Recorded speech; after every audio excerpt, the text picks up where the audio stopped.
أرست زينا إثيوبيا ناتجبرتو تركب ناي ريفورم سجمتي نقطة عبية تهاجر لعور أبركتو على وكبل علم لغة كالجنزب أفليتوم أمرار حاز حجاو جل هوحات بسمعنا السلام بريتيريا استرخب السلام بمتحاسن حزب تግራይ ናብ ጸገም የሳጥሕዎ ምህላዎም አይተ ባርያ ጋብር አባይ ገሊጾም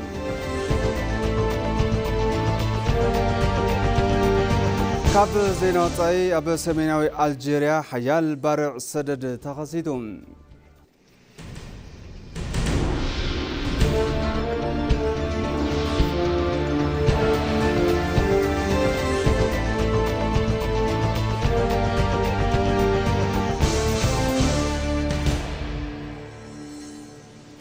سلام طعنا هبل يذكركم تملكتنا كم يتمسيو لكع ساعات حدا خوين لو كم تلمود ما أد زينا حزنا مزينا لنا زيناتات ندام راح خمسة نحن ما نبرهم في الساعة فلما بحث زيناتات كنجمر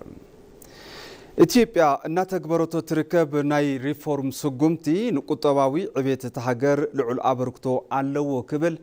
علم لغة كالجنزب IMF أفليتوم بمونغو مينستر توت إثيوبيا توكلت علم لغة كالجنزب مزازمي أخيبا تخيدلهم أبتي أخيبا منستر ديتا أتوت ياسمين وخابربي كم زغلتهم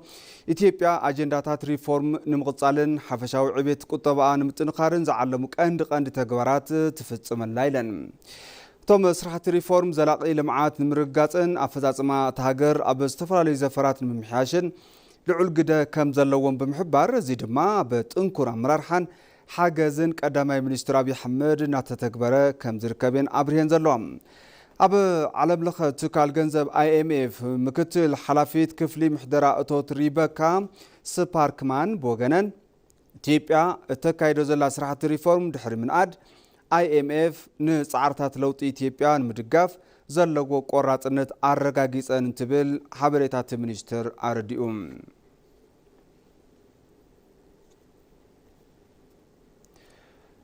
مكتل قدام منستر قدات وصائن تايلاند نعلاو عود السراح حدي سابعة يوم مكتل قدام منستر قدات وصائن تايلاند سياساك فوان كيت كيو نعلاو عود السراح نمقار تاريخاوي انشاتيف تايلاند أفريكان مجمارن حدي سابع مئتاهم تملاخيتو لهم توم منستر لومينغو بعالم لخ معرفو نفرتي بولين تبصحو منستر ديتا منستر قدات وصائن برهانو ጸጋዬ አቀባብላ ገረሙሎም ቶም ምክትል ቀዳማይ ሚኒስትርን ሚኒስትር ጉዳያት ወፃኢን ታይላንድ ኣብ አዲስ አበባ በዝህሎም ጻንሒት ምስ ላዕሎት ሓለፍቲ ስራሕ መንግስቲ ኣብ ርክብ ክልቲአን ሃገራት ብዝምልከት ከም ዝትዩ ተገሊጹ እዚ ዑደት ኣብ መንጎ ኢትዮጵያን ታይላንድን እናዓበየ ዝመጸ ክልቲአው ርክብ ዝበለጸ ናብ ዝለዓለ ብርኪ ዘሰጋግረን ምትሕብባር ኣፍሪካ ታይላንድ ዘጠናኽርን ሓዱሽ ምዕራፍ ከም ዝኾነውን ካብ ሚኒስትር ጉዳያት ወፃኢ ዝተረኸበ ሓበሬታ የረድን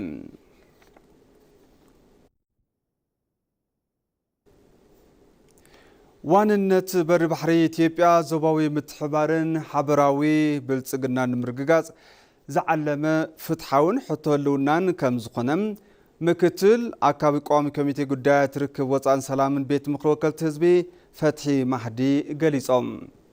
ምክትል ኣካቢ እቲ ቋሚ ኮሚቴ ፈትሒ ማህዲ ንኢዜአ ከም ዝገልዎም በሪ ባሕሪ ኣብ ኢትዮጵያ ሰላምን ድሕነትን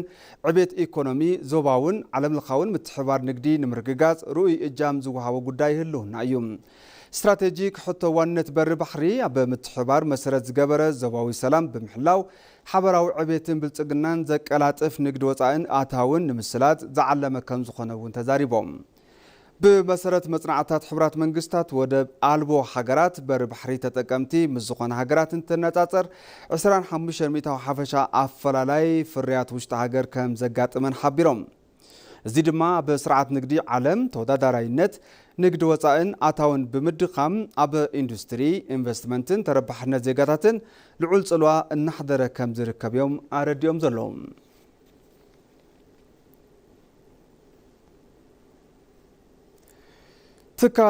تكالات صتان دحنتن إثيوبيا سلامن دحنتن هاجر محلاو زخل تكالاو عقمي هانيصون كبلو لعلواي أزازي بوليس فيدرال إثيوبيا كوميشنر جنرال ደመላሽ ገብረ ሚካኤል ገሊጾም ቶም ላዕለዋይ አዛዚ ፖሊስ ፌደራል ነዚ ዝበሉ ኣብ መዛዘሚ መድረኽ ኮሚሽነራት ፖሊስ ኢትዮጵያን ሓለፍቲ ስራሕ ጸጥታን ሰላምን ሓበራዊ መድረኽ እዩ እቲ ሓይሊ ጸጥታ ካብ ውሽጢ ደገ ከምውን ብግብረ ራዕዳውያን ዝተወጠኑ ብዙሓት ሽርሕታት ብምፍሻል ኢትዮጵያ ዘይትብዳ ሃገር ምዃና ብተግባር ኣረጋጊጹ ድማ ኢሎም ሓይሊ ጸጥታ ብምስፍሕፋሕ ዘሎ ዝተዋደደ ኣሰራርሓ ሃገራዊ ኣህጉራውን ዓለም ለኻውን ኩነታት ብዓወት ንኽዛዘሙ ኣበርክቶ ከም ዝገበረውን ኣመላኺቶም ኣብ ቀጻሊ ኣብ ኢትዮጵያ ዝኽበሩ በዓላት ሓድሽ ዓመት መስቀልን ኢሬቻን ከምውን መርሃ ግብሪ ምስረታ መንግስቲ ብዓወት ንኽዛዘሙ ግልፂ ስትራቴጂካዊ ውጥን ተሃንፂፁ ኣብ ተግባር ይውዕል ከም ዘሎ ሓበሬታ ፌደራል ፖሊስ የረድን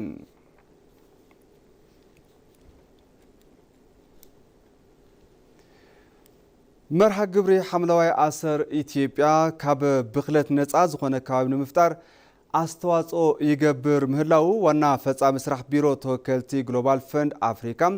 ዶክተር ሄንሪ ፎምዳም ገሊጾም ኣሎም ኣብ ኢኮኖሚክ ኮሚሽን ኣፍሪካ ከተማ አዲስ አበባ ዝተኻየደ መበል 76 ጉባኤ ኮሚቴ ዞባ ኣፍሪካ ውድብ ጥዕና ዓለም ብዓወት ተዛዚሙ ኣብቲ ሃገራት ኣፍሪካ ዞባዊ ኣህጉራውን ዓለም ለኻውን መራሕቲ ጥዕና ዝተሳተፍሉ መድረኽ ኢትዮጵያ ብዲጂታልን ሰብ ሰራሕ ብልሕን ዝተደገፈ ህንፀት ስርዓት ጥዕና ዓቕሚ ምክልኻል ሕማማት ሓኪምካ ምድሓንን ንኣፍሪካውያን ኣብነት ዝኸውን ጻዕሪ ትገብር ምህላዋ ተመላኺቱሎም ኢትዮጵያ ብመርሃ ግብሪ ሓምለዋይ ኣሰር ልዕሊ 50 ቢልዮን ፈልስታት ብምትካል ኣብ መፍረያይነት ሕርሻ ምድላው መድሓኒትን ድሕነት ከባቢ ኣየርን ውፅኢት እናመዝገበት ምዃና ተገሊጹ ኣብቲ መድረኽ ዝተረኸቡ ዶክተር ሄንሪ ፎምዳም ንኢዚያ ከም ዝገለጽዎ ኣብ ኣፍሪካ ጽኑዕን ዘላቕን ውሕስና ዘለዎ ስርዓት ጥዕና ንምህናጽ ምትሕባር ወሳኒ እዩ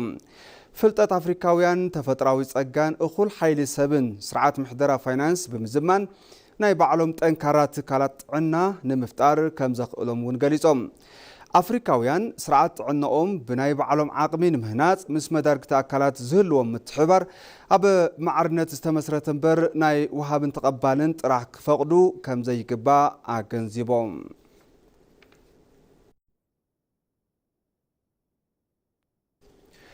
ክቡራት ተመልከቲ ሕዚ ድማ ናብ ዝርዝር ዜናታት ክሕልፈኩም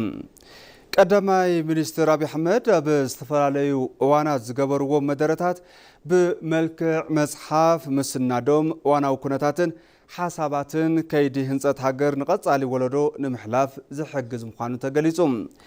ሻምናይ ሕታም ካብ መስከረም 2017 ዓመተ ምህረት ክሳብ መስከረም 2018 ዓመተ ምህረት ዝገበርዎ መደረታት ንመንበብቲ ቀሪቦም ኣለው ንጸብጻብ መቕደላዊት ደረጀ ሙሉ ብርሃን ግርማይ ከም ዝጽዕብ ክተቕርበያ 2010 ዓመተ ምህረት ወርሕ መጋቢት ንኢትዮጵያ ዓውዲ ታሪክ ሓዱሽ ትርጉም ዝሃበ ነይሩ ንህዝብታትን ሃገር ሓዱሽ ተስፋ ዝሃበ እዚ ጉዕዞ ለውጢ ኣብ ጸገም ዝነበሩ ዘፈር ማሕበራውን ቁጠባውን ፖለቲካውን ብሩህ ዕድል ዝሃበ ነይሩ ኣብዞም ዓመታት ኢትዮጵያ ዘመዝገበቶም ዓወታት ዝሓለፈቶም ፈተናታት ዝሃነጸቶ ጭቡጥ ዓቕሚ ካብ ዝነበረትሉ ጸገም ወፂኣ ናብ ብራኸ ንኽትሰጋገር መሰረት ዘንበረ እዩ ኸይዲ ተዋሳኢ ፖለቲካን ዕዱም ፖለቲካን ንጎነ ብምባል ኩሉ ንሃገሩ ቀንዲ ተዋሳኢ ዝኾነሉ ሓሳብ ህብረ ብሔራዊ ሓድነት በመናጽ ሃገራዊ እሴት መናጽ ተኻይሉ እዩ ኣብዚ ታሪክ ናይ መስርሕ ጉዕዞ ውሽጢ ኣብ ዝተፈላለዩ ዘፈራት ብቀዳማይ ሚኒስተር ዶክተር አብይ አሕመድ ዝተገበሩ መደረታት ኣብ ወረቐት ክሰፍሩ ብምግባር ብርሃን ሕትመት ረኺቦም እዮም ቅድሚ ሕዚ ቃል ብተግባር ወለዶ ብዝብል ካብ መጋቢት ክሳብ መስከረም ካብ መስከረም ክሳብ መስከረምን ካብ መጋቢት ክሳብ መጋቢት ብዝብል ኣርእስቲ ዘለዎም ካብ መደረኦም ዝተወሰዱ መጽሓፍቲ ብቋንቋ ትግርኛን ኦሮምኛን ኣምሓርኛን እንግሊዘኛን ንንባብ ቀሪቦም እዮም መጀመር ሁሌም ይቻላል ምጅማር ኩል ጊዜ ካልዩ ብታማንነት ሙዳ ግን ጸገም እዩ ዝተጀመረ ነገር ብዙሕ ጊዜ ፍጻመው ጽቡቕ ኣይኸውንን ፍጻመው ጸበቐ ዝኾነ ብተኣማንነት ብስነ ምግባር መስራሕ እንትንኽእል እዩ የተገኘን ሰላም ንዝተረኽበ ሰላም ተሻሚና ምጥቃም እምበር ምዝራግ ግባእ ኣይኮነን ከድህነት ያውጣኝ ካብ ድኽነት ካብ ጸልማት ጸገም ከውፅአና እዩ ኢሉ ዝኣመነ ህዝቢ ኣሎ ቅድማ ወርሑን ካብ ወርሒ መስከረም 2017 ዓመተ ምህረት ክሳብ መስከረም 2018 ዓመተ ምህረት ዝገበርዎም መደረታት ዝሓዘ ሻምናይ ቅጽ ንመንበብቲ ቀሪቡ እዩ ህዳሴ የትላንት ቁጭት ማሰሪያ ህዳሴ መእሰሪ ነስሓት ማሊ መብሰሪ ጽባሕናዩ ድሮን በኢትዮጵያ ውስጥ በዚህ ልክ ተመርቶ ማየት ድሮን ኣብ ኢትዮጵያ በዚህ መጠን እዚ ፈሪዮ ምርኣይ ሕልሚን ዘለና ውልቀ ሰባት ኣዝዩ ዘደንቕ ውፅኢት እዩ ኣብ ኸይዲ ህንፀት ሃገረ መንግስቲ ብርክት ዝበሉ ሓድሽቲ ልምድታት እናርኣየ ዘሎ መንግስቲ ምድማር ብመራሒ ዝተገበሩ መደረታት ብመፅሓፍ ምቕራብ ኣርእዩ እዚ ድማ ጽባሕ ታሪክና ኢልና ንምዝራብ ዘኽእልና እዩ ብጽሑፍ ዝተተሓዙ መደረታት ብጽሑፍ ተሰኒዶም ምቅማጦም ጽባሕ ምድንጋር ንኸይፍጠር ይሕግዙና እዮም ዝተጻሓፈ ዝቕንዩ እሞ ኣብ ውሽጢ ከቢድ ፈተና በጽንዓት ዝተሓለፈ መንገዲ ሃገር ንኽትቕጽል ንምግባር ዝተገበሩ መንገድታት ጥበብ ተሰኒዶም ምቅማጦም ጽባሕ ወለዶ ሃገር ንኽፈልጡን ብዛዕባኡ ፍልጠት ንኽህልዎም መንገዲ ዝኸፍት እዩ ቃል ማሕበረሰብ ንቕየር ኣብ ምግባርን ሃገር ምህናፅ ዝለዓለ እጃም ኣለዎ ኣብ መደረታት መራሕቲ ህዝቢ ብዛዕባ ተስፋ ሃገርን ሕልሚ መራሕቲ እንታይ ከም ዝመስል ንኽፈልጡ ዕድል ሂብ እዩ መደረታት ዘመን ለውጢ ብመጽሓፍ ምቅማጦም ግልጽ ምዃን ዘለማመዱን ንህዝቢ እሙን ምዃን ከመይ ከም ዝኾነ ዝሕብሩ እዮም ሕቶ ሙናን በሪ ባሕሪ ኢትዮጵያ ታሪኻዊ ሕጋውን ተፈጥራውን መሰረት ዘለዎ ጉዳይ ናጽነት ቁጠባ እዩ ሕቶ መጥቃም በሪ ባሕሪ ብሰላማውን ብመርህ ሓበራዊ ተረባሕነትን ንምምላስ ዝጀመረቶ ሰፊሕ ዲፕሎማሲያዊ ምንቅስቓስ እውን ኣጠናኺራ ቀፂላ ኣላ ንጸብጻብ ወንድማገኝ ሃይሉ ናዝሬት በሪሁ ኢትዮጵያ ኣብ ምብራቕ ኣፍሪካ ብዙሕ ቁጥር ህዝቢ ቅልጡፍ ምንቅስቓስ ቁጠባን ዘለዋ ሃገር እኳ ትኾነት ኣልቦ በር ባሕሪ ኮይና ምጽንሓ ንዘበናት ኣብ ሃገራዊ ልምዓት ብሎጂስቲክስ ንግዲ ወፃኢ ኣታውን ከምኡ እውን ብሄራዊ ድሕነታን ልዑል ጽዕንቶ እናፈጠረላ ጸኒሑ እዩ ሕቶ በር ባሕሪ ኢትዮጵያ ናይ ህልውና ናጽነት ቁጠባን ስትራቴጂያዊ ተሰማዕነትን ጉዳይ እዩ እዚ ሕቶ በር ባሕሪ ብስምዒት ወይ ድማ ብፖለቲካዊ ተበግሶ ዝተልዓለ ዘይኮነስ ዓሚቕ ታሪኻዊ ሕጋውን መሰረት ዘለዎ እዩ ኢትዮጵያ በቀይ ባህር ዳርቻ የተወለደች የተፈጠረች ኢትዮጵያ ኣብ ገማግም ቀይሕ ባሕሪ ዝተወለደት ሃገር እያ ኢትዮጵያ ምስ ቀይሕ ባሕሪ ዘለዋ ርክብ ተፈጥሯዊ ታሪኻውን ሕጋውን እዩ ስለዚ ሎሚ ኢትዮጵያ ምስ ቀይሕ ባሕሪ ብዝተሓሓዘት ተልዕሎም ሕቶታት ታሪኻዊ መሰረት ዘለዎም እዮም ተፈጥሯዊን መልክዓ ምድራውን ሓቂ ኣለዎም ሕጋውን ፍትሓውነትን ኣብ ውሽጡ ዝሓዘዩ ኢትዮጵያ ብሃፍቲ ተፈጥሮኣ ዓርሳ ምልዋጥ ንኸይትኽእል ዝስራሕ ሽሪሕ ኣሎ እዚ ሕቶ ወፃኢ ሎጂስቲክ ብምንካይ ምህርቲ ውሽጢ ዓዲ ብብርኪ ዓለም ተወዳደርቲ ንክኾኑ ካብ ምግባሩን ላዕሊ ኣብ ዞባ መስመር ንግዲ ዓለምን ቀይሕ ባሕርን ዝግባኣ ስትራቴጂካዊ ውሳነ ናይ መሃብ ዓቕሚ ዝፈጥረላ እውን እዩ ይህን ግዙፍ ኢኮኖሚ ይዛ ይህንን ግዙፍ ህዝብ ይዛ ኢትዮጵያ ወደፊትም ደግሞ ከዚህ በላይ ማደግ ይፈልጋለሁ ነዚ ዓብይ ቁጠባ ሒዛ ነዚ ዓብይ ህዝቢ ሒዛ ኢትዮጵያ ንቅድሚት ድማ ካብዘን ላዕሊ ከዓቢ ይደሊ ዝብል ትልሚ ሒዛ ናይ ባዕላ በሪ ባሕሪ ወይ ድማ ወደብ ዘይብላ ንዓና ከቢበን ዘለዋ ጎረባብትና ወነንቲ ባሕሪ ኮይነን ከም ሃገር ጥንኩር ኮንካ ሙፃእ ከቢድ እዩ መንግስቲ ምድማር ብሄራዊ ረብሓ ኢትዮጵያ ንምኽባር ኩሉ መዳያውን ሰፊሕን ዲፕሎማሲያዊ ስራሕቲ ኣብ ምስላጥ ይርከብ ሕቶ በር ባሕሪ ብሓይሊ ዘይኮነስ ብሰላማዊ መንገዲ ብዲፕሎማሲን ብሓበራዊ ተረባሕነት መርህን ንምፍታሕ እናተሰርሐ እዩ የለውጡ መንግስት አጠቃላይ እንደ መንግስት ለውጢ በሐፈሻ ከም መንግስቲ ቤት ምኽሪ ወክልቲ ህዝቢ እውን ከም ወክልቲ ህዝቢ ሰፊሕ ስራሕቲ ሰሪሖም እዮም بحد وجن إذا حساب بهراء ومرددا نمفتار ببجزيو نايزة كت أجندة نكخون ببيت مخري تجريو إذا قد أبوش تعدينا إثيوبيا نكخون أبو سعيد ما علم لخ محبرسب نكردا أن أب جوني إثيوبيا تطون خبلن في أفريقيا وأنا حواتنا بحبار نمتقام نمعباي زي تتحزى أجندة مخانو نكفل تصفي سرح الناس رحنا حتى بر بحر إثيوبيا نهلونا لمعاتن قصال عصانا يمرغاصن بهراو ጉዳይ በመሆኑ በዲፕሎማሲያዊ መድረኽ زحزت أوانتاو من قصاصات تنخيرا كتقصليا أمررح زي حقاوي جوجله وحات بسمعنا السلام بريتوريا استرقبه عفافنوت سلام بمتحاس نهزبي تግራይ ናብ ጸገም የሳጥሕዎ ምህላዎም ኣይተ ባይራጋብር አባይ ገሊጾም ፖለቲከኛ ኣይተ ባይራጋብር አባይ ነዚ ዝበሉ ምስ ኢቲቪ ትግርኛ መደብ ይሄን ሚሄን አበ ዝነበረም ጻንሒትዮም ጌታቸው ዓለሙ አዘራሪቦ መለትኻትና እንመለስ زي حقاو قجل حوحات دحري سممع سلام بريتوريا كلتا غزي علوا ابلع لغزياو ممحدار مكيادو زذكريوم زي قجل عد مسلطانو كناو حلويم زبلوم سلطات كلهم زي فتن كوينو صقم حزب تግራይ ንምቅራፍ ግን ዝኾነ ዓይነት ስራሕ ከም ዘይስራሕ ምስጣብያና ኢቲቪ ትግርኛ መደብ ይህን ምሂን ጻንሒት ዝገበሩ ፖለቲከኛ አይተ ባይራጋ ብራባይ ገሊጾም ድሕሪ ሰላም ስምዕነት ኣብ ክልተ ተኸፊሎም حوحات كم لفلت الحلفة 50 عامات تدقاقامي بمكففال الفلتنا لو علم ناس الآن من تعال مجوجال سمت ففاءات يوم دحر سلام سمعنا تفطير النور لهزبنا سلامنا قالوا تعدلات عفريسوم تحدى جوجل لتحدى بعود قباريرو عندنا مسنادق حيلتات تصوم دول بحال صار إثيوبيا فطيرام حزبنا كبيد خناتات الله معناتيو سلازي بحفشا قريئه لخو حزبنا عصوا تيوم ولو كبيد نا قديتا اواج نا شبر اواج ون مال نخلينا بتاواج سو تقراواي قديتا كسلف خللو لبل نغريو بتاواج سو يمرحلو تو كلل حزب ኢትዮጵያ هم ፈልጦ ዓለሙን هم لريالو عدتات لعلسا عامه لاسرو دقنا قديدوم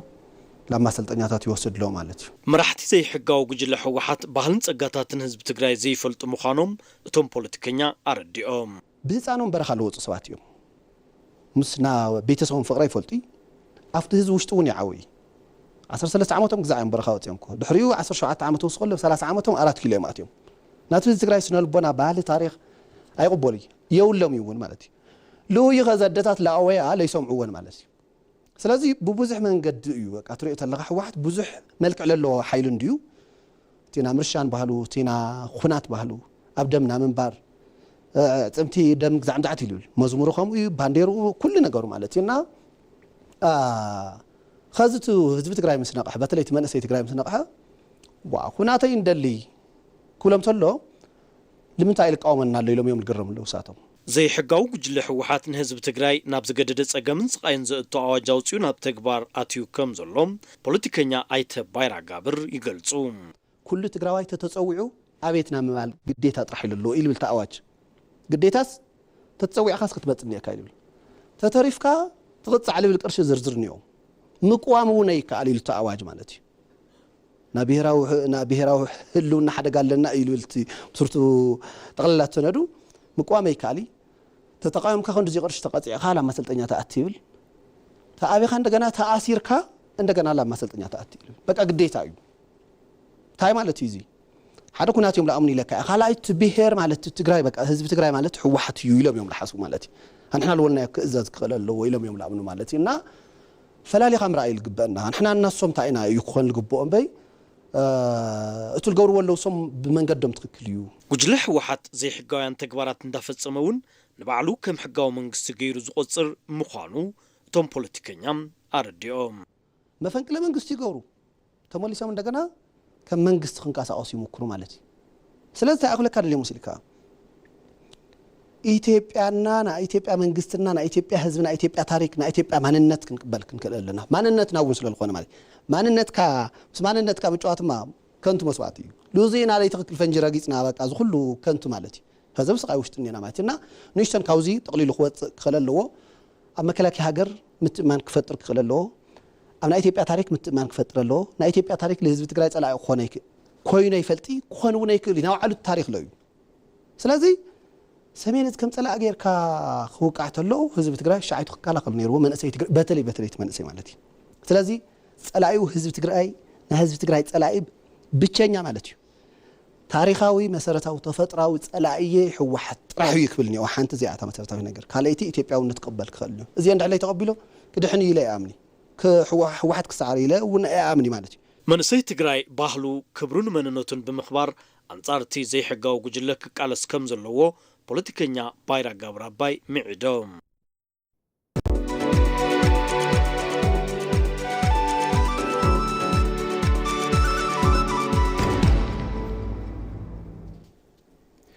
معد زينا حزوني قصل تملكتي حزنما ناب زين عداقا كنسقرم በገዳየር ኢትዮጵያ ከበቻይና ከተማ ቼንዱ ሐዱሽ በረራ ካርጎ አጀሚሩም መገዳየር ኢትዮጵያ ሎማዓንቲ ከበቻይና ከተማ ቼንዱ ሐዱሽ በረራ ካርጎ ምጅማሪ አፍሪጡ ዞሎም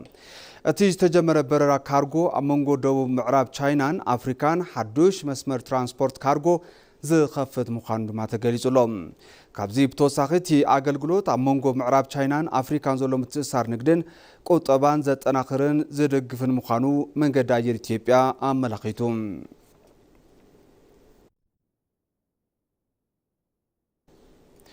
ናብ ዜና ወጻኢንትን ሰግር ድማ በሰሜናዊ ክፋል አልጄሪያ ሓያል ባርዕ ሓዊ ተኸሲቱ ኣብ ሰሜናዊ አልጄሪያ በከተማ ቴክሲናን ካልኦት 13 ግዛታትን ዝተኸስተ ሓያል ባርዕ ሓዊ ህይወት 12 ሰባት ከም ዝቐጠፈን ኣብ ልዕሊ ንብረት እንስሳትን እውን ከቢድ ዕንወት ከም ዘውረደን ተገሊጹ ሚኒስትር ውሽጣዊ ጉዳያት አልጄሪያ ሳይድ ሳይዩድ እቲ ሓደጋ ብፍላይ ኣብ ግዛታት ጂጄል ቤጃያን ቲዚ ኡዙን 12 ሰባት ህይወቶም ከሲኢኖም ከም ዘለው አረጋጊጾም ኣለው ኤጀንሲ ሲቪል ሓልዋት ሃገር በወገኑ ካብ 193 ዝተመዝገቡ ሓደጋታት ባርዕ 147 ምቁፅጻር ከም ዝተኻለን 46 ሓደጋታት ድማ ኣይጠፉን ስለዚ ስራሕቲ ምጥፋእ ባርዕን ምድሓን ህይወትን ይቕፅል ምህላው እዩ አፍሪጡ ዘሎ ፕሬዚዳንት አልጄሪያ አብዱል ማጂድ ተቡን ንግዳያት እቲ ሓደጋ ንምዝካር ንሰለስተ መዓልታት ሃገራዊ ሓዘን ዝኣወጁ ኮይኖም እቲ ሓደጋ ዝተኸሰተሉ ምክንያት ድማ ምርመራ ተጀሚሩሎ ክብል ቪዮሪ ጸብጺቡ